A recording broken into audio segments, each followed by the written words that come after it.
कराची की मसरूफ रातों में शहर की सड़कें हमेशा जिंदा रहती हैं, लेकिन आज की रात एक भयानक वाकया ने सब कुछ बदल कर रख दिया। गुल अहमद के खानदान की बेटी नताशा अपनी तेज रफ्तार चमचमाती गाड़ी में नशे की हालत में बेकाबू हो रही थी।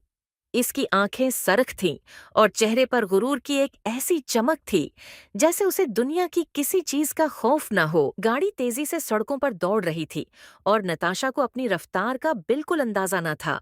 वो अपनी ही दुनिया में गम थी, जहां उसकी दौलत और ताकत सब कुछ था।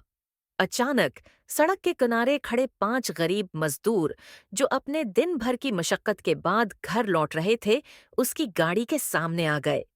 नताशा ने ब्रेक लगाने की कोशिश की, लेकिन बहुत देर हो चुकी थी। गाड़ी की जोरदार टुक्कर से वो पांचों मजदूर जमीन पर गिर पड़े और मौके पर ही उनकी मौत वाक़ई हो गई।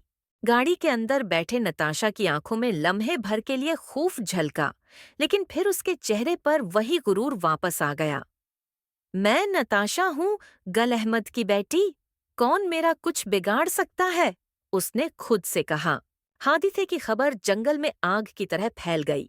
मौके पर मौजूद लोगों ने शोर मचाना शुरू किया, लेकिन जब पुलिस और फौज के अहलकार मौके पर पहुंचे, तो उन्होंने नताशा को फौरन अपने हिफाजती हिसार में ले लिया।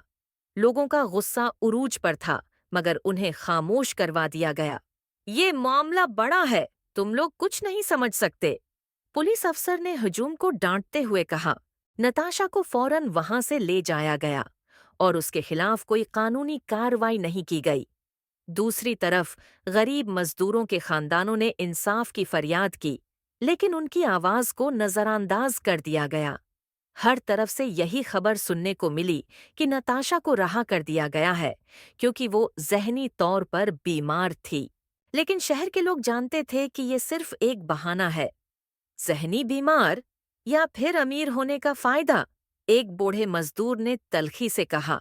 नताशा अपने महल निमा घर में वापस चली गई, जहां उसे किसी किस्म की परेशानी का सामना नहीं करना पड़ा। वो जानती थी कि पैसा और ताकत सब कुछ है, और ये कि उसकी जिंदगी में कोई भी कानून या उसूल उसके रास्ते में नहीं आ सकता। मगर शहर के लोगों में गुस्सा बढ़ता जा रहा था। उन्होंने सड़कों पर एहतिजाज किया, हुकूमत और कानून के खिलाफ नारे लगाए, लेकिन किसी ने उनकी आवाज न सुनी।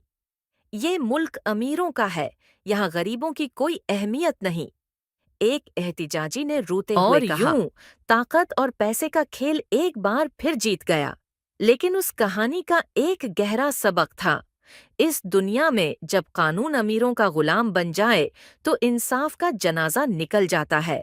और जब तक ये निज़ाम तब्दील नहीं होगा, गरीब हमेशा ताकत के नीचे कुचले जाते रहेंगे।